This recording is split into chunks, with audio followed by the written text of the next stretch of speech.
I was not sure whether it was under the ministry of the Honourable Member for Christchurch West Central or the Honourable Member for St. Philip South. I was not sure who was responsible for the fish markets. I really was not sure. And I hope that those ministers were sure. I don't know if it is possible for a man to leave home and end up in the wrong office, but this government has had so many ministers that if I were to hear that that has happened, it would not surprise me. But the point is made. Paragraph 23, and I'm not bashful about this, crossing the floor. And I will not call names, but there was a dissenting view, not supported wisely by the Commission, that if the Honourable Member for St. Michael Northwest wishes to cross the floor tomorrow, he can. He can.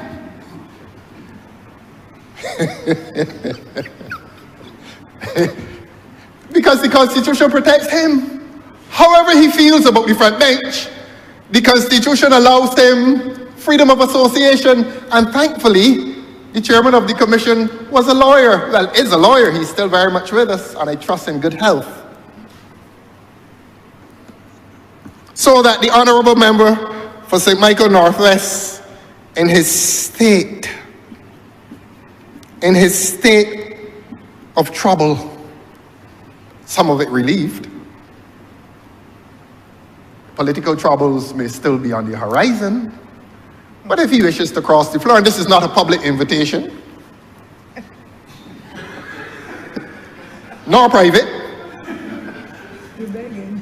but if he does it, he sits down there by the Honourable Member for St. James North.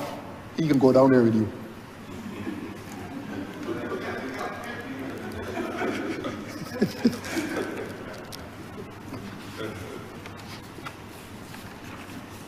So that is resolved by a constitutional right to freedom of association, man.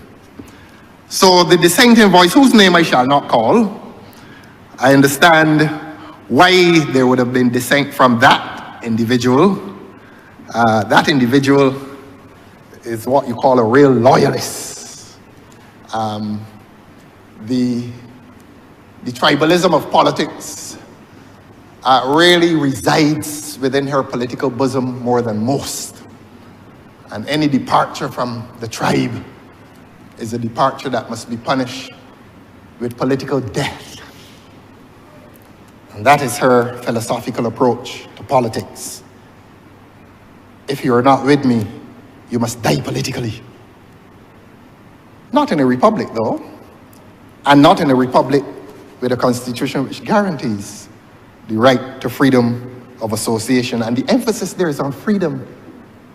I feel so free. I really do.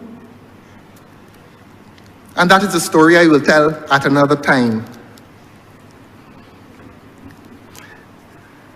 I will pass briefly at the composition of the Senate at paragraph 27 of the report. Paragraph 27 of the report, which deals, yes, with composition of the Senate. And it says that the Commission is of the view that it is important to increase the opposition voice in the Senate, as well as to ensure that certain groups are represented in the Senate. And quite nobly,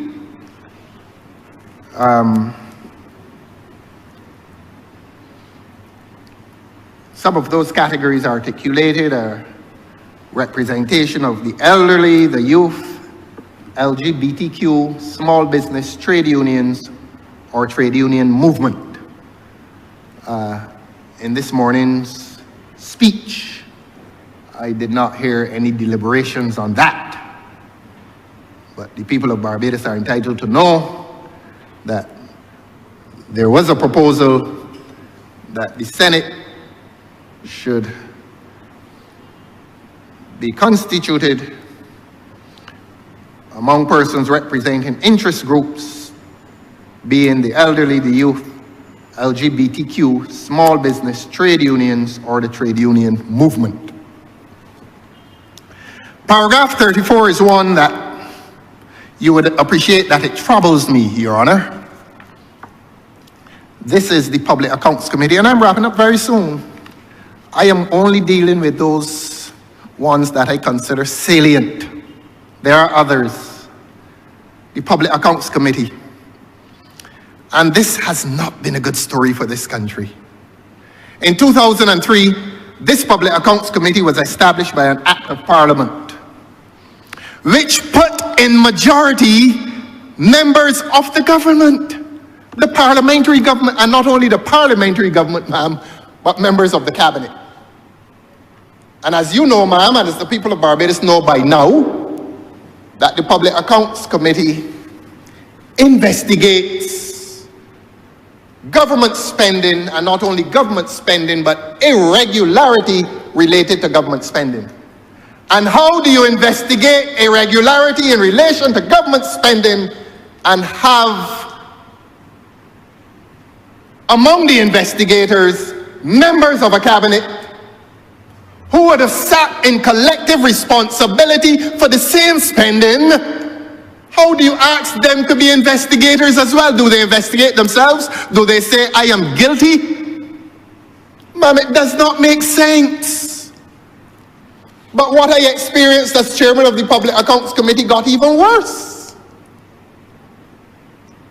That when I tried to investigate Hope, when I tried to make the Hope Housing Project a matter for public investigation by the Public Accounts Committee, a group of ministers of this cabinet came to that Public Accounts Committee and voted that it should not be investigated as a matter of priority. And I insisted, and they insisted too. And they said, look, you may be the chairman, but every one of us in here has a vote. I'm not going to say they cajole me, but they use what they interpreted to be their power. To be their power, and they say that any matter that came before the Public Accounts Committee was subject to a vote. Even a matter of particular investigation, that they could decide what I say, not by the despotic exercise of power, but in a matter in which the public had a vested interest, because it was $60 million of taxpayers' money that went somewhere, and it did not go overseas. And those goodly ministers and others took a vote and said, you shall not investigate that. People of Barbados, that is what happened. Must I be afraid? Must I be afraid to say that? Must I be afraid to reflect and relate my experience as chairman of a Public Accounts Committee that was frustrated in its effort to investigate suspected irregularity in relation to public funds in the amount of $60 million for a housing project that is still hobbling today? And there can be no firm proof as to where the $60 million has gone. And in some cases, although it has gone, the government is still in the business of trying to repair the said houses. Where's the money coming from? That is not for an answer, that is rhetorical. The point I make now is that under this government, the Public Accounts Committee has been paralyzed.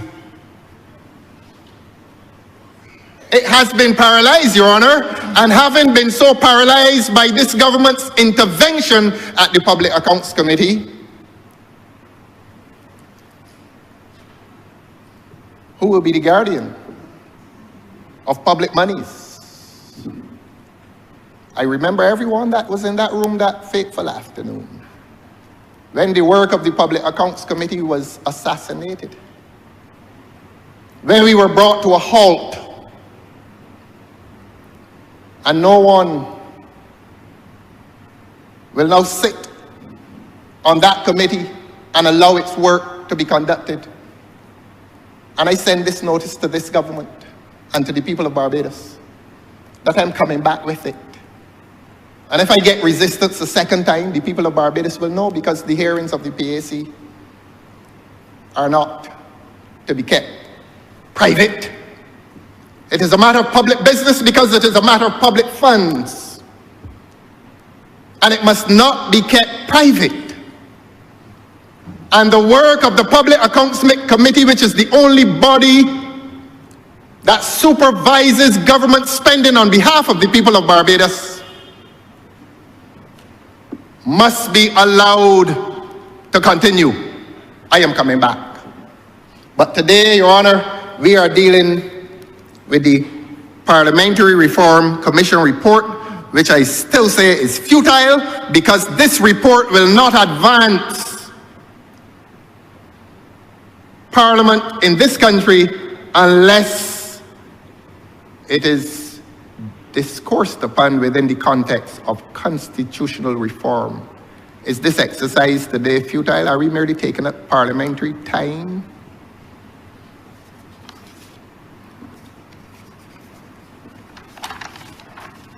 And so, Your Honor,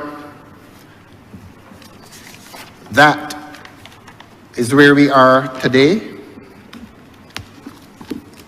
I close, Your Honor, by asking this government to suspend this activity today and to replace today's business with the report of the Constitutional Review Commission. I think that's the name. If this government wishes to be taken seriously as a government interested in constitutional reform, parliamentary reform is only properly dealt with within the context of larger constitutional reform. And I ask this government to suspend this business and to come to this country with urgency with a Republican constitution. A Republican constitution in which power derives and devolves from the people upwards, as opposed to a Westminster constitution in which power derives and devolves from upwards downwards, except that in Barbados today, ultimate power is being exercised in this constitutional vacuum by an omnipotent and all-powerful Prime Minister. That is the state of political life in Barbados. That is the state of constitutional life in Barbados. And it is thriving in a state where there is a constitutional vacuum, where we are describing ourselves as a republic only because we have localized the office of the head of state. Yes, we are a republic because the head of state is local. But beyond that, none of the traditions of Westminster now visit this country constitutionally and politically. Ultimate power resides in the Prime Minister. And that is why I say a Republican constitution is urgent, not for the sake of window dressing, but for the sake of freedom, justice, and democracy in this country. So that institutions must know that they have powers that are independent.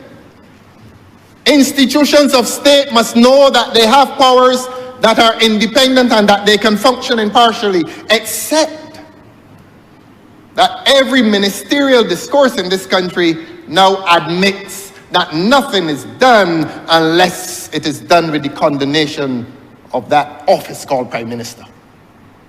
And it is said quite blandly, but it is true. The public says it, the public knows it, the public hears it, the public experiences it every day. Every news report. I am not here to condemn. But maybe if a minister speaks as to the work in his ministry, and he or she learns to speak independently, in defense of the dignity and the integrity and the independence of the office, except for collective responsibility, unless he or she learns to speak the language of ministerial responsibility, then he or she admits to prime ministerial autocracy. The former member for St. Peter used a different word. He used the word despotism. And there are many people in Barbados who now consider his words the words of prophecy. And it need not be prophecy, except that the Prime Minister must be told that the ultimate power in this country is the Constitution and not the Prime Minister. And the people of Barbados are weighted under by the ultimate exercise of prime ministerial power, because we have suspended the Republican Constitution and we remain with Westminster, except that we have dismissed the British Crown, replaced it with a titular local head of state, and I use the word titular. But that real political power now resides in the hands of one person. And that display of power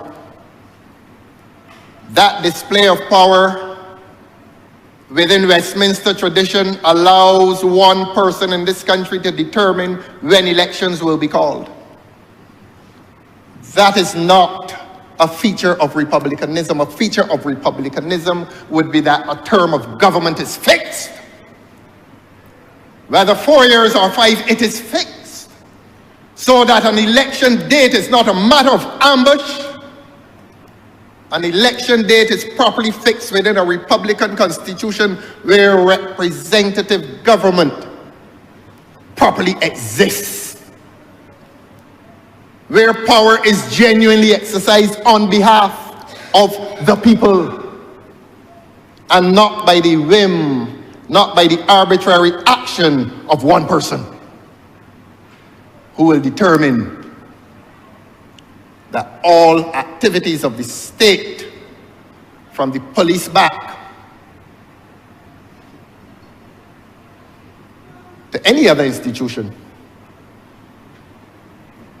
will be at the whim and fancy of one person who happens to be called the Prime Minister.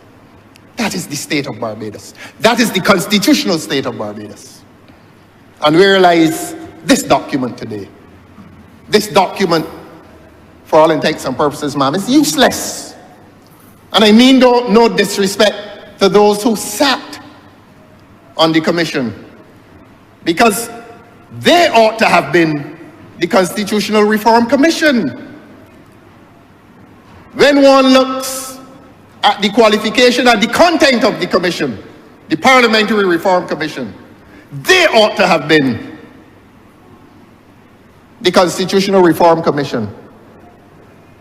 But this comes today while the other report remains hidden from public view. I don't know when they'll bring it, but this country needs a proper intervention by a government into the public domains of this country to ask this country how it feels about a new constitution and how it feels about what should be the content of that new Republican Constitution. But, as I said, government's chief law officer told this country a few months ago it is not a priority. And I repeat, the reason it is not a priority is because maybe this government is comfortable with dictatorship. Maybe, just maybe. And don't be alarmed that I said that, ma'am. That is a view that is honestly held. That this government seems quite content with dictatorship. And the people of Barbados must be relieved from dictatorship. And the words of the former Honorable Prime Minister and representative for St. Peter must now be put to rest. And if his words are not to be put to rest, if this government continues on its trajectory, his words will not be put to rest. That's what I meant to say. That if this government continues on its present trajectory, the words of the former honorable member for St. Peter remain words of prophetic truth, that this country remains subject to despotism. You've been very patient, ma'am. I'm obliged to you.